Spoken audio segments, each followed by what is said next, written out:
Hi guys, I'm Alex from Mason Lifestyle. I got some new technology. I'm so excited. Anyways, today we're going to be working on a sew along for a wrap dress. It's McCall's M7893. So without further ado, let's get started. And don't forget, tomorrow we are going to have the Spanish version of this dress. So I will see you tomorrow, Spanish speakers. All right, now let's get started.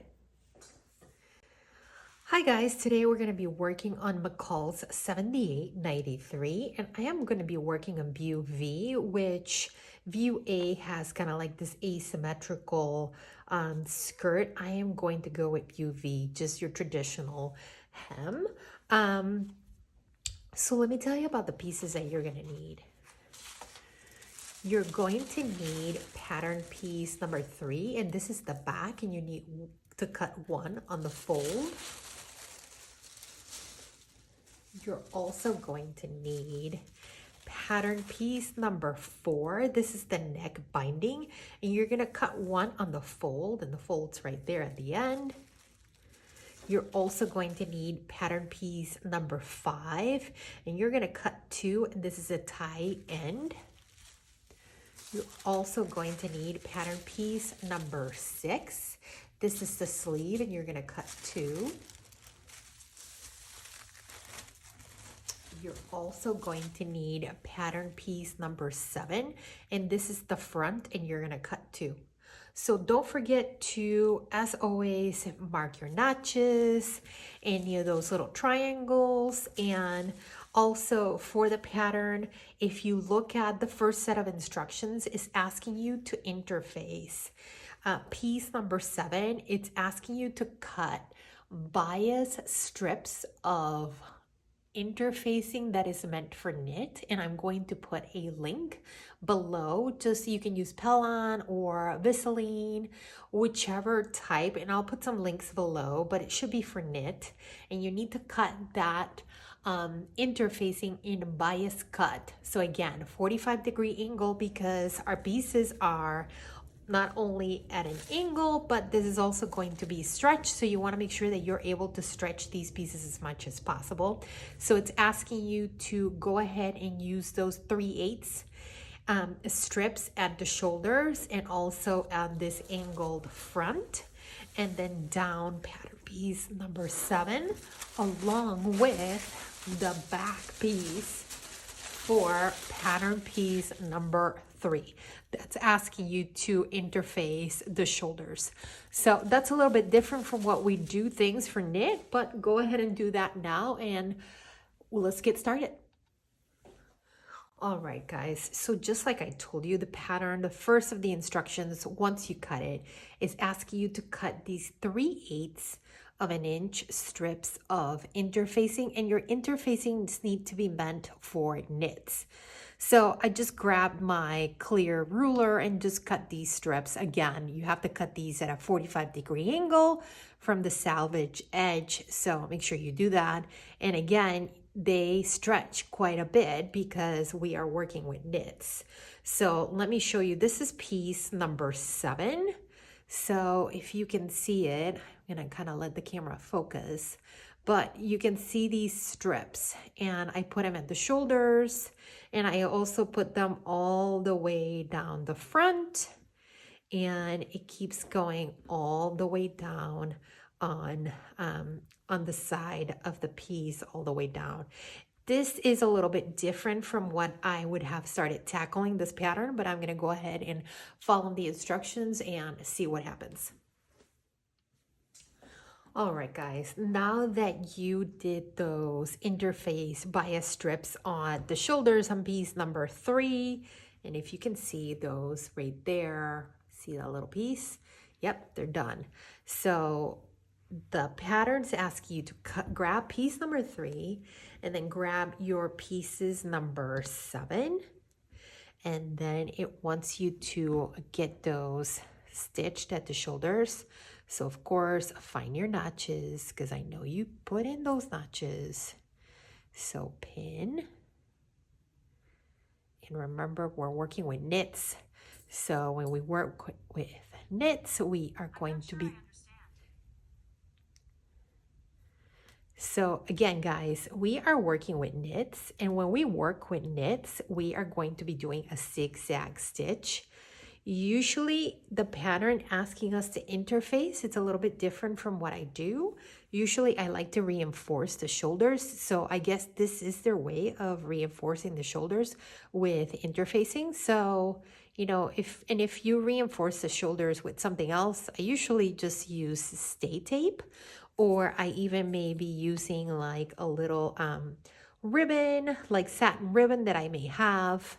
So this is a little different, so I'm gonna try it because that's the pattern.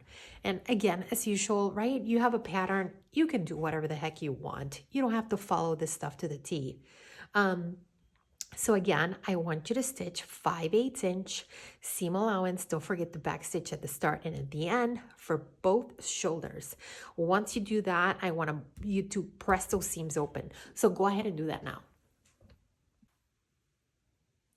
All right, guys, now that we stitched in our shoulders, the pattern is asking us to do stay stitching along the entire back.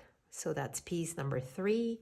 And then also do stay stitching in the front piece, which is piece number 7. So go ahead and stay stitch. Again, don't forget the back stitch at the start and at the end, and we're doing stay stitching because we don't want this to stretch. So go ahead and do that now.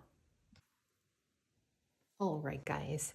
So now that we did the stay stitching on the front and the back, I want you to grab your neck binding, and that's piece number 4. And you have these dots, and then your front piece also has that same dot. So you are going to match that, but I want to make sure that you grab, that you do raw edge with raw edge. That dot is mostly there for you to know when to start and when to stop stitching. Okay, so, and then you have those triangles in your pattern piece. These triangles right there. So those triangles are your seam, your center seam, or right where your shoulders are at. And since this is a neck binding, we're gonna have to stretch things a little so it just kind of hugs our body. So again, there's my dot, and I'm gonna match it with this dot. And when you're stitching this, you're going to have to, like I said, ever so slightly stretch that piece, but you also have some notches. So make sure that you match all of your awesome notches, which I'm sure that you guys put those in, right? Yes, you put them in. So go ahead and pin. And keep going on the back. I just want to find my other piece where, not my other piece, but my other notch, which here's the one for the shoulders. So right there, it's very faint, but it's right there. So again, I'm going to pin, and then again, I'm going to keep going down this way. Then again, I have that dot on that other piece, and same thing. And you are going to have to stretch this ever so slightly.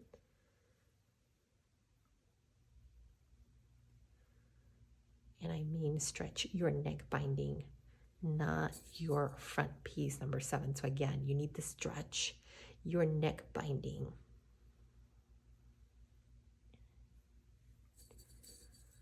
So go ahead, and I want you to stitch. And I want you to stitch starting at the center back. So I'm trying to kind of show you. So I want you to stitch starting at center back as soon as I get it pinned.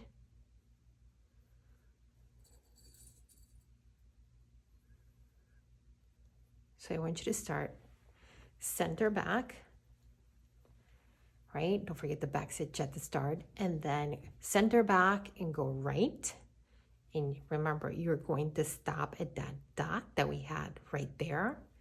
And then again, center back and go left. I don't want you start on the left side and go right. Remember, we have to ease the neck binding in. So you're going to have to stretch it ever so slightly, just so that piece hugs your body when you put the garment on. So go ahead and do that now.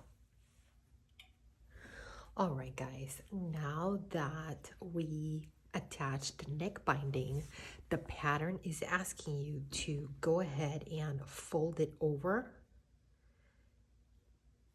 and fold over the entire neck binding. And I'm going to try to do one side so you can see this. If I can find a neck binding.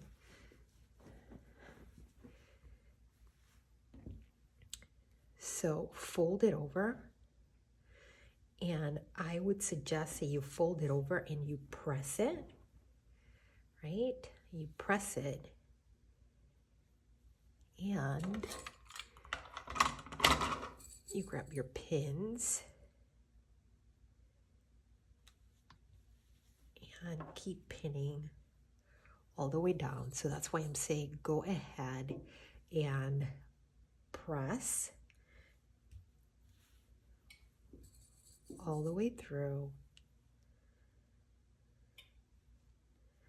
And once you do that all the way through, that you stitch in the ditch, which is stitch on those last seam allowance that you had.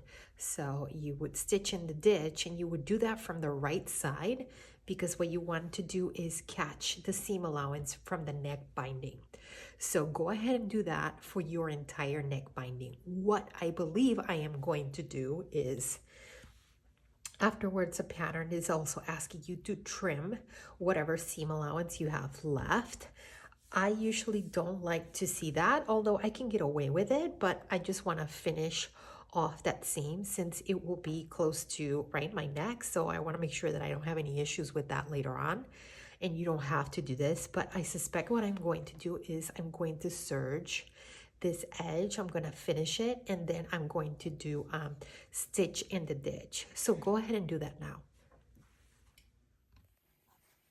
All right, guys, so this is stitch in the ditch. You are essentially stitching down that seam line. It's in the ditch, that ditch right there. And the whole point is that you are stitching and you are enclosing that neck binding in the back. I'm going to pull out this pin.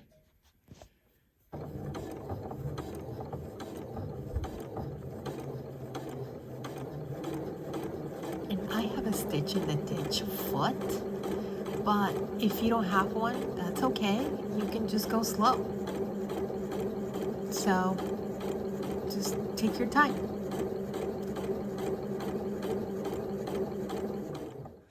All right, guys, now that you did stitch in the ditch on your neck binding, put that off to the side. Grab piece number 5. This is your tie, and I want you to just pin on the fold line, right? So pin like I did here. So I pinned it, and I want you to stitch 5/8 inch seam allowance. Don't forget the back stitch at the start and all the way to the end. And I want to make sure that you leave the straight edge for the tie open, because we have to turn this. So go ahead and do that now for both ties.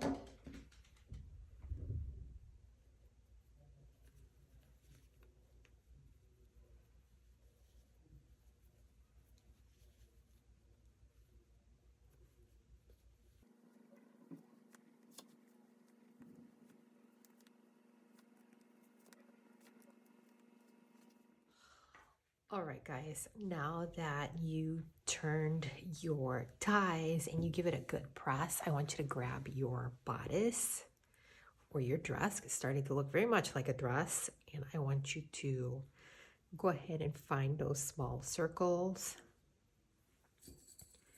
And I want you to pin. And I want you to baste this in. And I want you to do that for both ties, for left and right. So go ahead and do that now.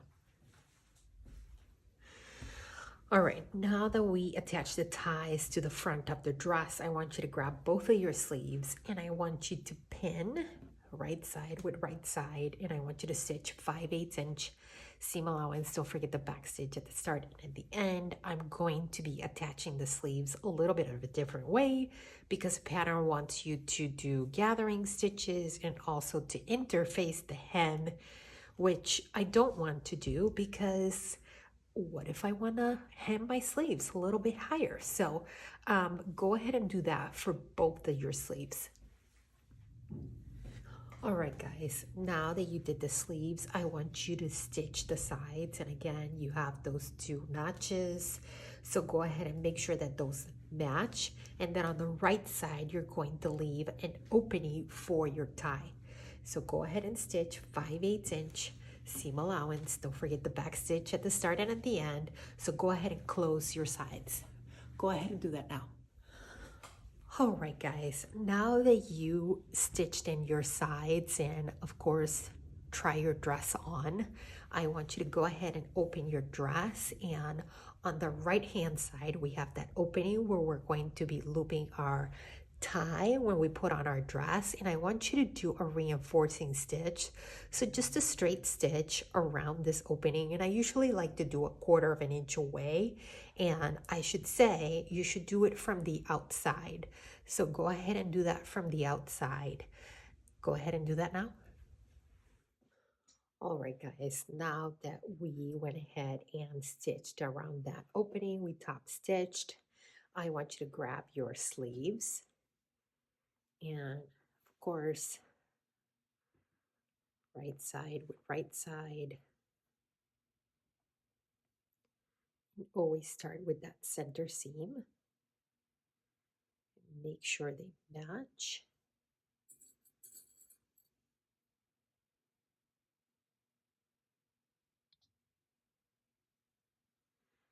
And then I have my 2 notches. That means the back. Make sure you match those. And then I have my 1 notch on the sleeve. That means the front.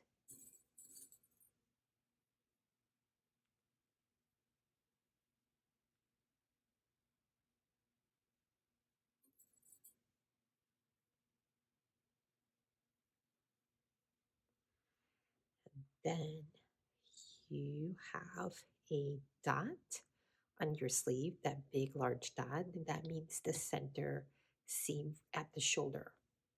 And it's not a dot in your pattern piece, it is a triangle. I believe it's a triangle. Sometimes it's a triangle, sometimes it's a large dot. So just keep pinning.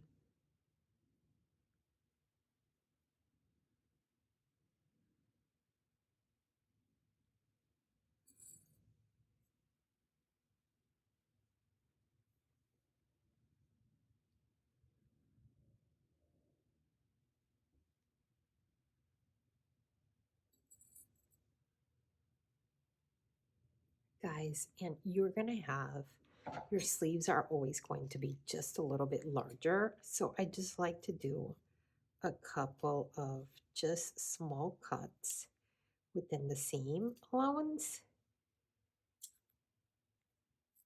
just so I don't have to do gathering stitches on a sleeve, on a knit sleeve. This only works on knits. Don't be trying this on wovens. It's not going to happen.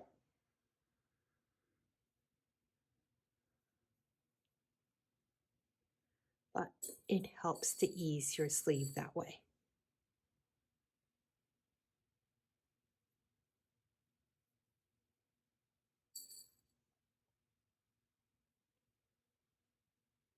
Just a few more.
All right, guys, so now that you have your sleeves set in, go ahead and stitch 5/8 inch seam allowance. Don't forget the back stitch at the start and at the end.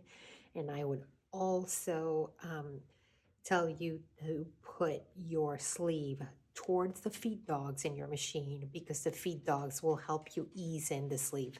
So go ahead and set in both of your sleeves and stitch. All right, guys, so I'm stitching my sleeves, and when I told you to put your sleeve, so your sleeve towards the presser dogs, the feed dogs, not the presser dogs, the feed dogs down there, because it will help you ease in your sleeve. So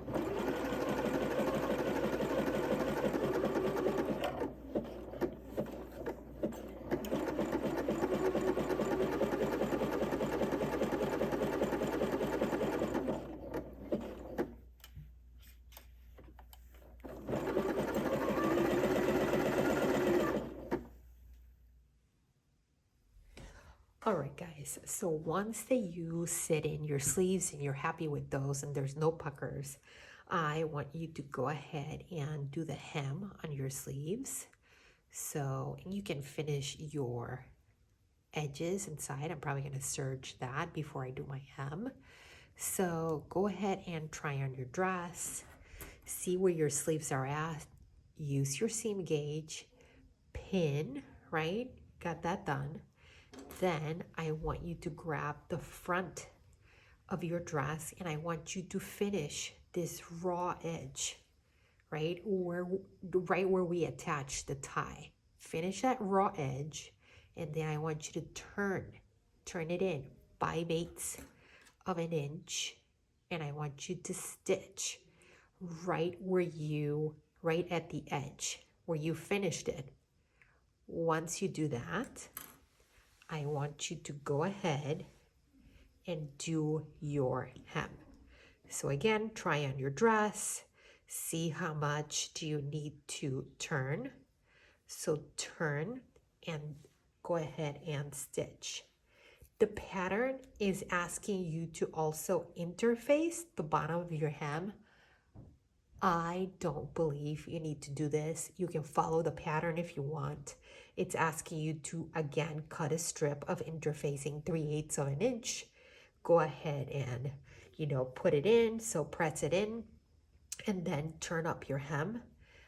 I just don't think that step is necessary, but I leave that up to you. Just go ahead and turn up your hem and then stitch as close as possible to the border. So usually 5/8 of an inch, that's usually a good indicator for the bottom of your hem. And then once you have that done, you are done. All right, guys, I hope you enjoyed that sew along. As always, give it a thumbs up. And of course, if you have any questions or comments, leave them below. Spanish speakers, I will see you tomorrow. Bye.